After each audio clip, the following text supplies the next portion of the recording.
Assalamu alaikum bandiraɓe yeɓoɓe Ayawo Pindi TV on calminama on juuram ko weltare mawde artude ɗo gongol lawol e émission meɗen fait divers mo jadaten hen saaha kal e gorko mo guelleji birom debbo togo Adama Diop a salminama. A salmitama bandiraɗo debbo Habsa Diallo mi weltanimama no fewi min nawtete ha toon to Donayi Mawo Boulel Sara mi weltanima kadi dendal ngal wattuɓe haqqille mum e ndeɗo yewtere nde kewɗen yubbinde e kala saaha. Adama Diop a yettama anne aussi no fewi a jarama e dusugol ma analyse uji ma baɗɗi fayida hade men fuɗɗade en ciftininata bandiraɓe Adama Diop en gaddinɗo fait divers goto woni suka debbo waɗanoɗo agressé ɗoyete Maris ha suka gorko yinno ko nawdi auto makko ndeket oɗon suka gorko o waɗi ciblé ko famille ɓeɗon o waɗno agressé debbo ko ñande alarba talato miñum gorko o waɗi ɗum agressé en wone moto en jogui 300 et quelques mille o heɓti ɗum ko noon en keeɓi hebde kabaru no mbirɗa ni en ndewinima kadi kabaruji ɗi ha pamɗen ko kallaɗo ene ko wayno ko gutanɗo famille o ni par ce que en jii wonde kadi kanko debbo baɗanoɗo agressé o ko médecin donc e nder hen noon ene woodi histoire kadi moɓe mbi gonɗo hakkude mabɓe histoire de opération donc mataw yiiɗi wadde ko di berger à la bergère no tubakoɓe mbiyata ni wiide ene wonko muusi ɗum wiide ene waɗana ene itana ɗum hoore mum ɗum ko gueɗe ɗe ganduɗa ene haɗa e nder leydi ndi force restera à la loi yo yimɓeɓe mbattu haqqille no fewi e on banggue hay goto wawa wiide ene safrana hoore mum tan ko gonɗen koye république e état de droit te inchallah foof ma laaɓa ceero vu que dossier o nene juuɗi laam oɗo fait divers aussi Adama Diop ko metti fini to Sébi Kotane ñande talar cukalel gorel jartegel duuɓi 4 tohorma hen wiye Adama Diop kañum majjuno ndeysan balɗi ɗiɗi caggal mum angel yiita obo hirsa obo wedda hiɓere wotere mo hoɗaka kamɓe noon galle mabɓe en huccite magasin goto magasin o ene waɗi caméra de surveillance o ne ƴewno nde tawa peccere yaye makko yahanno en jogui en nafi ɓiyum kanko ɓinguel nguel Adama Diop omo doga omo rewe oɗo peccere yaye makko ndeket ko probléme wonno hakkude peccere o e yaye makko woni probléme rewɓe tan defgol ni e galle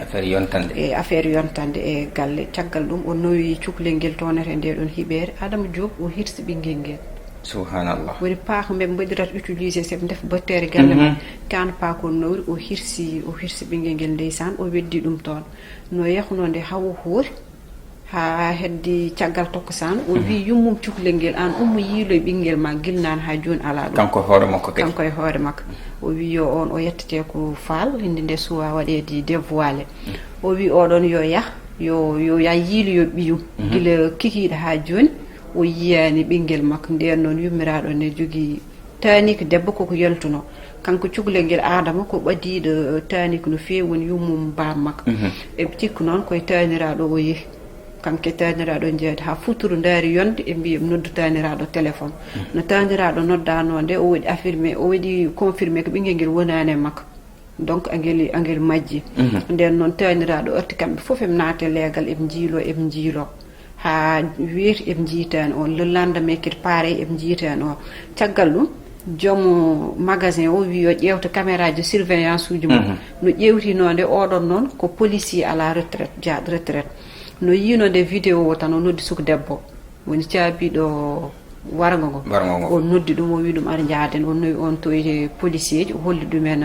vidéo o kanko suka debbo waɗa interrogé caggal muɗum ko haalata ko tan a andat ala to fawi ɗum aɗa barɗe neɗɗo kam ma wonde kulol mo ganduɗa hoore ma tan a jaggete haalaji ɗi konguɗi ɗi pelɓodirat konguɗi ɗin pelɓodiri ko woni hakkude makke yummum on foof cukalel dañguel duuɓi 4 Adama Diop kirsa ɗum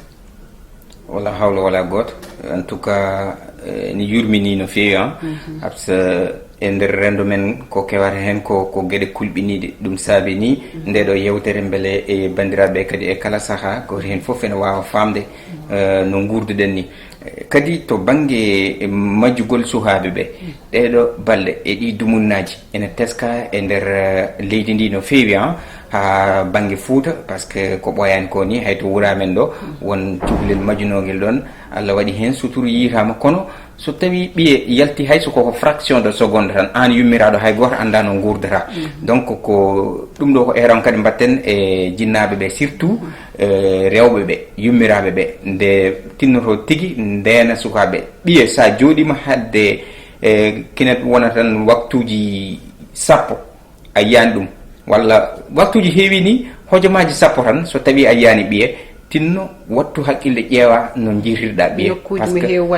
mo heewi yaade ne fijoye ɗin jaaha hen sa yiyani ɗumen toon puɗɗoɗa ummanade ɗum par ce que hande jamanu mo gonne no kuli hulle ɗe ne keewi sacrifice aji ɗi ne keewi eko way noon donc ɗum ɗon ko keewi toon ko sebikatan e ko hunde yurminide no feewi ko heddi ko nane juuɗe justice ñawore mbiɗa andi ma ɓeydo labde no feewi ko saabi omo waɗa hono ko way noon. Adama Diop no alhaali o waɗi ɗo nde Sénégal naaɓe fof joni koko gondi wonno wargoli ɗi keewi hankkadi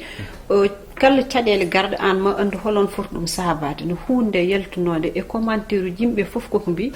caabiɗo ngoɗo waran ko neɗɗo ɓadiɗo yaye makko walla ɓadiɗo ba makko kode sababandi haydara sohlani cukalel sahantuma dañguel duuɓi nayyi noon no mbirmami ni tan aɗa andi so tawi wonde gueɗe ɗe ene mbatta yimɓeɓe maɓe keeɓa hen expérience donc noɓe mbaɗiri ɗum traduire ni walla noɓe jewtiri ɗum ni e ƴeewama tigui tawa ko ɓattiɗo tigui donc ko hunde nde gonduɗen e nder rendoji men donc ma en jogono ɗum haqqilantagal ko hunde hulɓinide no fewi oɗo no yummirade mbiɗa andi oɗo instant o bone désarroi kulɓinide enen neldamba beaucoup de force Adama Diop fait divers men ɗiɓɓo ko gorko biteɗo Serigne Assane Mbacké alliance Helcom manda saɗa nanam goɗɗo ko commerçant e wiye Ibrahima Badiane goɗɗo ko Khadim Samba woni centre religieux yimoɓe oɗoji ɗi goɗɗo ne ko baɗɗo woni wonɓe hôtel sa ari réception on wiyete ko Abdourahmane Lo ɓen laamu fof jungo saabu sabade ɗumen golle ɓe kantoride e sukaɓe worɓe ɗiɗi mo dañani duuɓi 15 te ko cukalon ngoron hen goto inde mum koko sowa wiyete ko O Diouf keddiɗo aussi inde mum koko sowa ko te haari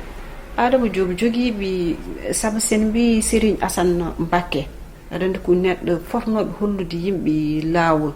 sen kaali oɗo mbaɗowo des champs religieux on ne normalement foti wadde ko golle laawol to leydi ndi fayi o saaha en tout cas guila kabaru oɗon yalti habsa ko kabaru mettuɗo haalde no feewi no mbirɗa ni ko yimɓe ɓe kewɗen yiide image uji moƴƴi ko fate banggue jime nawtoɗe yimɓe e Allah e nulaɗo Allah sallllahu alayhi wa sallam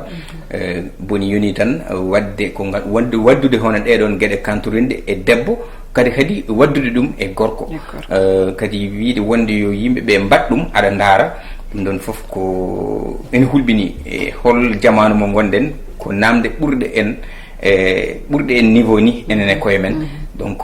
so wona tan duttuɗen e jomiraɗo joom bawɗo baɗowo ko wela waɗa no welira nde wallat en dande en suure en artire jikkuji moƴƴi ɗi sukaɓe worɓe ɓe kolliti ko kanko Serigne Assane Mbacké so waɗaniɓe noon tan o jaggata o tottaɓe worɓe woɓɓe yo wattaɓe yo mbattuɓe noone so paari o wima mo sodan ɗumen paaɗe mo sodan ɗumen téléphone aji est ce que ɗum ɗon wona ni so tawi ƴeewama est ce que wona rafi par ce que wona hen gueɗe neɗɗo ne waɗa mi sikki wona e saago mum e bon ko supposition noon ene wawi wonde rafi ene wawi wasa wonde rafi ene wawi wonde goɗɗum ene wawi wonde kadi taw jomum ko ɗum ɗon wawi wadde ha wawa wadde progressé e gueɗe mum foof nani hen bon de toutes les façons en jurnata hen ko gueɗe kadi gonɗe e ñawore en mbawa haalde hen no fewi cukalel gorel biyetengel ngel O Diouf bamum holliti oɗo saaha ɓinguel ngel wonani koye caɗele mawɗe angel woni sa yima tan andar wonko iwe makko wonko ngel mankira oui ene foti par ce que ko holla ko ɓuurimo doole fait divers dewɗo hener jaaten koto Tambacounda gorko no wiye Alassane Diallo omo dañi duuɓi 51 ko gaynako en plus o réussi o dañi sukaɓe jeegom kanko de hollita wonde joom suudu makko ko wattuno salade tottude dembo hoore muɗum kanko ne caggal ɗum o ƴeewani quelque part wadde sana ko woddude ɗum e ɓinguel makko dewel jartengel duuɓi 16 ha ɓinguel ngel sowi henen no ɓinguel ngel sowi nde saaha kala yummiraɗo jaggat mo fiyamba pour yo haalan ɗum holono jeeyi reedu ndu mais ɓinguel ngel jaɓatama ha jour goto yummiraɗo wima hande so haalnani ɗum warat mba no yummiraɗo ɗeɗɗutomo ɗo yo fadde joni mo haalan o wi ko bawi makko waɗimo noon wala hawla wala goto hande noon habsa ko ganduɗa honi hulɓinide o wi ko babiraɗo o waɗimo noon lorsque no waɗano nde babiraɗo waɗi avoué o jaaɓi o wi ko kanko waɗi noon kono ko joom suudu makko salinomo saabi haw waɗi ko waɗi ko Adama Diop jibina ɓinguel ma kede jibina ɓiyum ɓinguel ma donc kam mbiɗa andi hayso tawi a noddi habsa awluɓe ɓe mi soɓe mbiyama yoɓe gaskin ɗon soɓe gari ha ɗon de ham ɓe jiiboto no fewi no fewi vraiment ene hamni kadi ene hamni no fewi ene yurmini kono noon kadi ɗon so tawi en duttima no wirini toon to tribunal to walla to nawamo namde to o jaaɓi nde o jaaɓi nde o holliti wonde ko joom suudu makko woni sababu haw waɗi ɗum ɗon kadi min mi anda holto debbo yahata ha joom galle mum sohla ɗum après salo e ko way noon taw ene selli ɗum ɗon kadi ko mbiɗa sikki diine l'islam wonko haali hen donc fait divers o no yidde widema tan ko rendo e nder rendo noon en tawe hen foof en tawe hen sharia en tawe hen diine l'islam ko haali ene tawe hen kadi ko ganduɗa gueɗe goɗɗe taw ko gueɗe société o tan exactement donc ɗum ɗon mais Adama Diop joom suudu makko haɗimo hoore mum yo yaho resoy debbo goɗɗo ala hay goto yonnani exactement ko waɗi ɗon ko par ce que gueɗe kantorinde mettude sa yi mbiɗe taarode tan seeɗa ko mettude haalde e kono noon kadi bandiraɓe waɗen ɗo ko yidde habrude bandiraɓe quel que soit no kabaru o ardi eɗen jahno hen kadi bandiraɓe so tawi ne teddi no fewi e to banggue nanɗi to vraiment ko noon tan kabaru lelori Adama Diop battidirɗen oɗo fait divers gol ko mawɓe ɗiɗi kaɓanno mawɓe noon ko imam e noddinowo muɗum eɓe juuli tokkosan imam o wi lelo fofto seeɗa ɗo fuɗɗi ɗo ɗanade tan noddinowo ari yane makko wone fiidemo imam ene ummi taw sowru mo tuggirto ndu nene seere makko o lappir ɗum no noddinowo ha koyɗe ɗe ɗiɗi e juuɗe ɗiɗi kele leggal makko ngal ene moƴƴide woni sawru mo tuggirto haalama noon cabbiɗi mawɓe ɓe jadata ɗi ɗum woni koyngal taraɓal ngal wattu hen haqqille ko pour ɓe mbaɗa hen appuyé o ɓe tuggo hen kono noon sahaji wonkoɗi nafata kadi ko nande so tawi fate cuhlel bonguel nedi e lawol eko way noon kono noon kam gollo so tawi wonde ko entre noddinowo e imam mum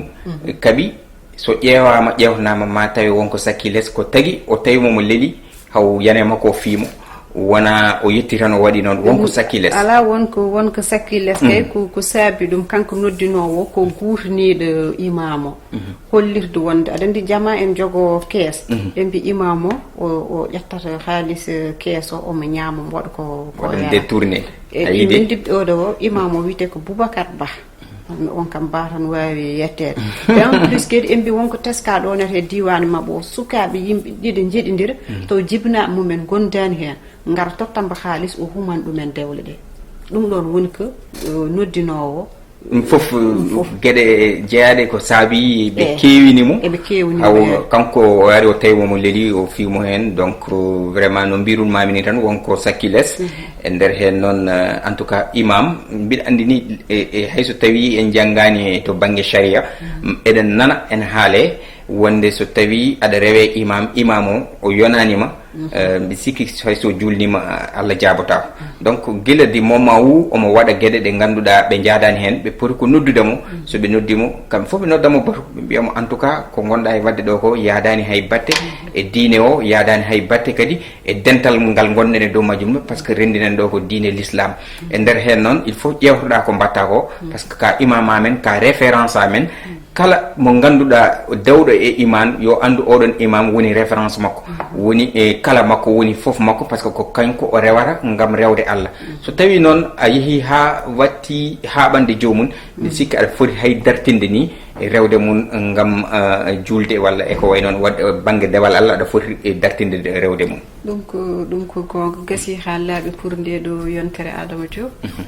ɗum noon wanden so wona weltanadema mi weltinimama no fewi en beltinima kadi bandiraɓe wattuɓe haqqillaji munen en goppa haajuji munen hammuji munen e kala saaha e ɓe ganduɗa kadi waɗoɓe commentaire ɓe en jii foof en beltima yooɓe jokku kadi hormade e manan ndiɗo no programme uji piindi télé walla mbiyen piindi média e kuuɓal kono noon en jettan en jaren haade men gaynude omo ganduɗa woni Thiat Sow Thiat Walo ko kañum wonnoto caméra to.